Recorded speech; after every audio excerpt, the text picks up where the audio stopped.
तो फिर भाइयों और बहनों, वैसे मुझे नहीं लगता इस वीडियो में कोई बहन भी आने वाली है। By the way, here's your son, और आज हम लोग बात करने वाले हैं एओटी के सबसे ज्यादा व्यूज लाने वाले सबसे ज्यादा इंटरेस्टिंग टॉपिक पर, which is who is the best waifu in AOT. और इस वीडियो के आखिर में मैं अपनी फेवरेट वाइफू का नाम भी रिवील करने वाला हूँ।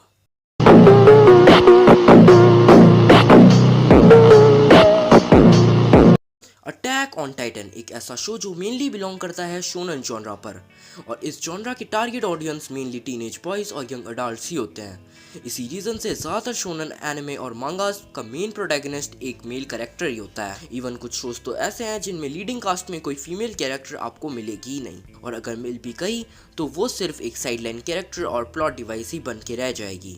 जैसे कि सकुरा फ्रॉम नारुतो, वो तो यूजलेसनेस का दूसरा नाम हो चुकी है, परंतु एओटी में ऐसा बिल्कुल नहीं है। उसके सारे फीमेल कैरेक्टर्स कूल, बैडएस और ब्यूटीफुल होने के साथ ही वेल रिटन और रियलिस्टिक भी हैं। ये सारे फीमेल कैरेक्टर्स एओटी के ओवरऑल स्टोरी में एक इम्पॉर्टेंट रोल निभाते हुए एओटी के थीम्स को भी परफेक्टली एग्जीक्यूट करने में मदद करती है। तो फिर सबसे पहले बात करते हैं एओटी के मेन फीमेल प्रोटैगनिस्ट मतलब मिकासा पे। मिकासा एरन की बचपन की दोस्त है, खास दोस्त है, जो एरन को प्रोटेक्ट करने के लिए कुछ भी करने के लिए तैयार है। वो एक एशियन होने के साथ एक एक्वामैन भी है, जो उसका इनह्यूमन स्ट्रेंथ का कारण है। मिकासा की कैरेक्टर एओटी में the importance of love and home की थीम को बड़ा ही खूबसूरती से प्रेजेंट करती है, जहां पर बचपन से ही एरन और अर्मिन घर होने के बावजूद आउटसाइड वर्ल्ड को एक्सप्लोर करना चाहते हैं। वहां पर मिकासा की कैरेक्टर बहुत ज्यादा ग्राउंडेड और रियलिस्टिक है, जो अपने परिवार के साथ सिर्फ एक शांत और खुशहाल जिंदगी जीना चाहती है। एओटी की स्टार्टिंग में ही मिकासा ने सर्वे कॉर्प्स इसलिए ज्वाइन किया क्योंकि उसके लिए एरन की सेफ्टी हमेशा सबसे ज्यादा इंपॉर्टेंट रही है। मिकासा एक ऐसी कैरेक्टर है जो अपने ट्रू इमोशंस को रेयरली ही शो करती है, फिर भी इसके इमोशनल ब्रेकडाउन हमें सेकंड टाइम देखने को मिला सीजन 1 के एपिसोड 7 में, जब एरन की मौत के बारे में उसे पता चलता है और फिर मिकासा अंदर से पूरी तरह टूट चुकी थी। उसे ये समझ नहीं आ रहा था कि वो अब करे तो करे क्या। उसका ब्लेड भी टूटा था और उसके पास फिर से लड़ाई करने के लिए कोई दूसरा कारण बचा ही नहीं था। तो फिर आखिर में वो हार मान के अपनी मौत को भी एक्सेप्ट करने के लिए तैयार हो जाती है, परंतु बीइंग एन एक्वामैन उसका सर्वाइविंग इंस्टिंक्ट उसे मरने नहीं देता और वो टूटी हुई ब्लेड को ही पकड़कर लड़ने लग जाती है। मिकासा बीइंग टोटली कंफ्यूज्ड ये सोचने लग जाती है कि आखिर वो लड़ किसके लिए रही है, और उसी पल उसे एरन की कही वो बात याद आती है, that is if you win you live, if you lose you die, if you don't fight you can't win. उस दिन उस पल से मिकासा ये ठान लेती है कि चाहे जो हो जाए, चाहे जितना बड़ा खतरा, दुख और दर्द उसके सामने हो, वो कभी भी हार नहीं मानेगी। वो लड़ेगी, वो जिएगी, क्योंकि अगर वो मर गई तो फिर वो कभी भी एरन को याद नहीं कर पाएगी।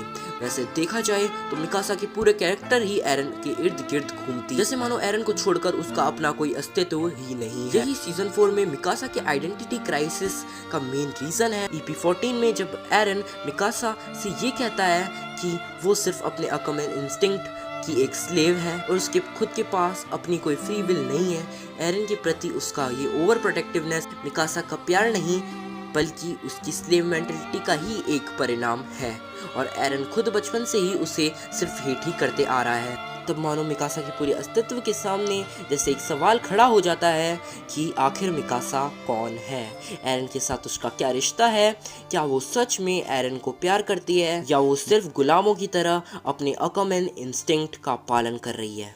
क्या मिकासा कभी भी फ्री हो पाएगी? इन सब का आंसर तो हमें एओटी के एंड में ही मिल सकता है, परंतु अगर देखा जाए तो मिकासा अपनी एक्वामैन इंस्टिंक्ट के लिए कम और अपने एरन के प्रति अटैचमेंट के लिए ज्यादा गुलाम है, जो अपनी जिंदगी का हर फैसला एरन के ऊपर बेस्ड करके लेती है, जिसकी वजह से कभी भी वो इंडिपेंडेंटली अपनी लाइफ में कोई मेजर डिसीजन कभी भी ले ही नहीं पाई। परंतु जो भी हो, मिकासा का एक डायलॉग एओटी के वर्ल्ड को बहुत ही अच्छी तरीके से डिस्क्राइब करता है, which is the world is cruel and merciless but this is also very beautiful. The coexistence of beauty and cruelty is something that makes AOT's world really appealing for the viewers, and the exact dialogue also describes Mikasa's character pretty well. Mikasa जितना cruelty के साथ अपने दुश्मनों को मारती है, अंदर से वो उतनी ही सुंदर है। एंड मिकासा's extreme attachment towards Eren also represent the idea of abusive love in AOT।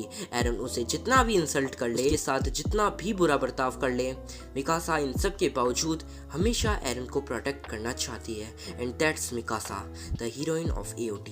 आते हैं हमारी दूसरी कैंडिडेट पर, जो एज अ वाइफू ऑलरेडी इतना फेमस है कि हम खुद भी सोच में पड़ जाते हैं कि कोई सोते हुए भी इतना फेमस कैसे बन सकता है। And yes, we are talking about none other than our female titan Annie लियोनहार्ट।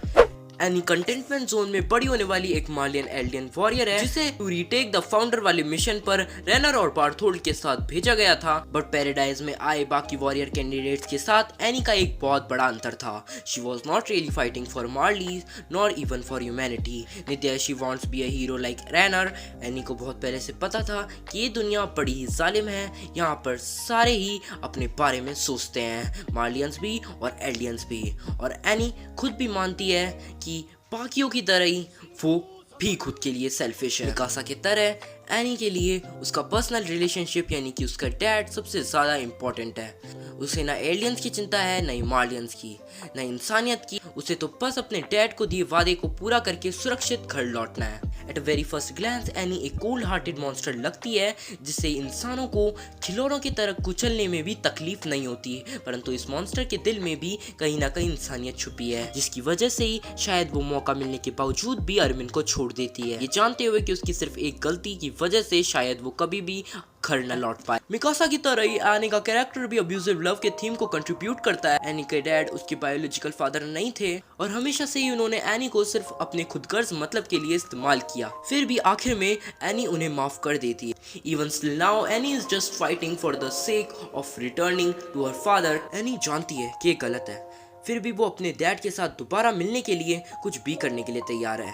लोगों को मारने के लिए भी। बट अनफॉर्चुनेटली इस सब के बावजूद लास्ट में जब एनी को ये पता चलता है कि लिबरियो के लोगों को और उसके डैड को रमलिंग से बचने का कोई मौका ही नहीं है, तो फिर एनी भी पूरी तरह से टूट जाती है और लड़ने से इनकार कर देती है, बिल्कुल मिकासा की तरह ही, जैसा उसने सीजन 1 में किया था। अब आगे क्या होता है ये तो सिर्फ इसियामा और मांगा रीडर्स को ही पता होगा, परंतु अगर आपको जानना है तो इस चैनल को सब्सक्राइब करके AOT के नेक्स्ट पार्ट आने का इंतजार करना पड़ेगा। लास्ट में बस यही ऐड करना चाहता हूँ कि एनी एंड अरमिन का गुड पर्सन वाला कन्वर्सेशन भी AOT के वर्ल्ड को बहुत अच्छे से प्रेजेंट करता है। यहाँ ना कोई सही है, ना कोई गलत है, ना कोई अच्छा है, ना कोई बुरा है, because at the end AOT is a story about the perspective of different individuals, और एनी का कैरेक्टर भी इसी थीम को जस्टिफाई करता है। बातें हैं AOT के वो वाइफू पेज जिनकी वजह से आप लोगों ने इस वीडियो पे क्लिक किया है। Yes, you are absolutely right. अब हम बात करने वाले हैं AOT की बेस्ट गर्ल पीक के बारे में।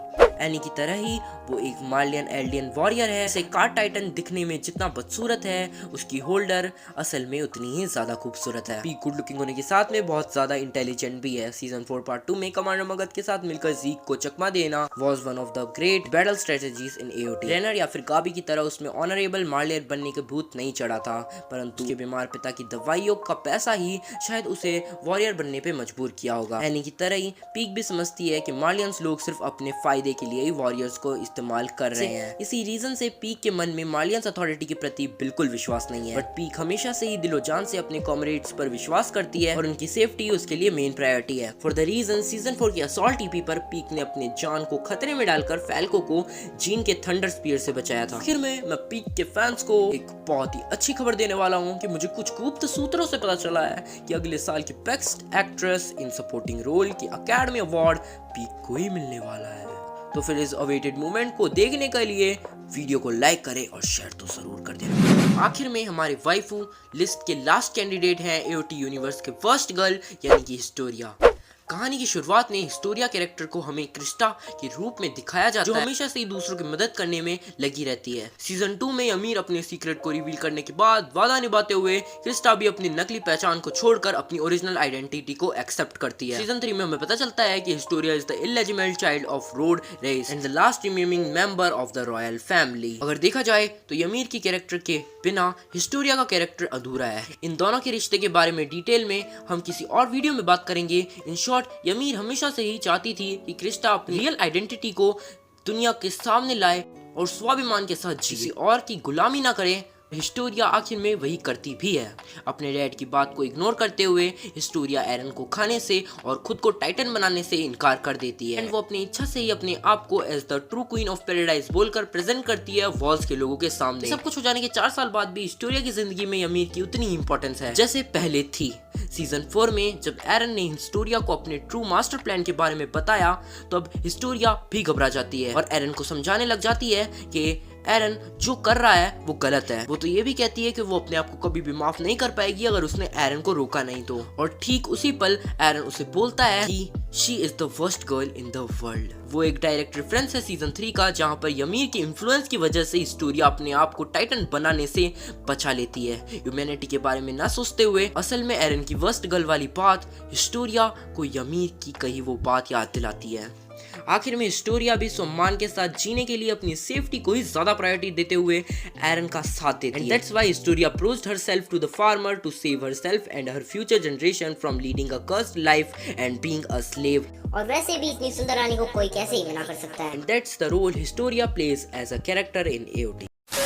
वैसे देखा जाए तो इन चारों के अलावा भी एओटी में वाइफूस की कमी नहीं है। फाउंडर यमीर, येलेना और बहुत सारे वाइफूस अनोखे अनोखे मिल जाएंगे एओटी में, परंतु इन सब में मेरा जो सबसे ज्यादा फेवरेट है वो है एर्नी येगरी।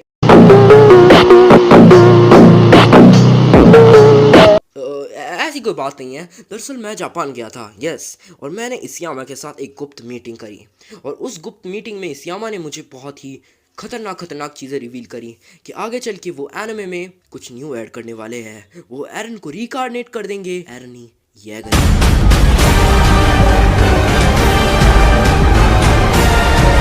और जब एरन येगरी आएगी एनिमे में, कहाँ होगी हिस्टोरिया, कहाँ होगी मिकासा और कहाँ होगी ये मारिन किताकावा। ये सब वाइफूज भाग जाएंगी और हमारी दिल में राज करेंगी एरनी येगरी। अरे तुम देखो यार, इसके सुंदर सुंदर बाल, प्यारी प्यारी आंखें, भाई डरा मत। और हाँ, मैं मानता हूँ कि मेरी वाइफों में थोड़े बहुत फ्लॉज भी हैं, जैसे कि she is flat but better than साकुरा और उसकी बेटी। अब तो मैंने साकुरा की बेइज्जती कर दी है। अब तो मैं एनिमे कम्युनिटी में सिग्मा चैट बन जाऊंगा।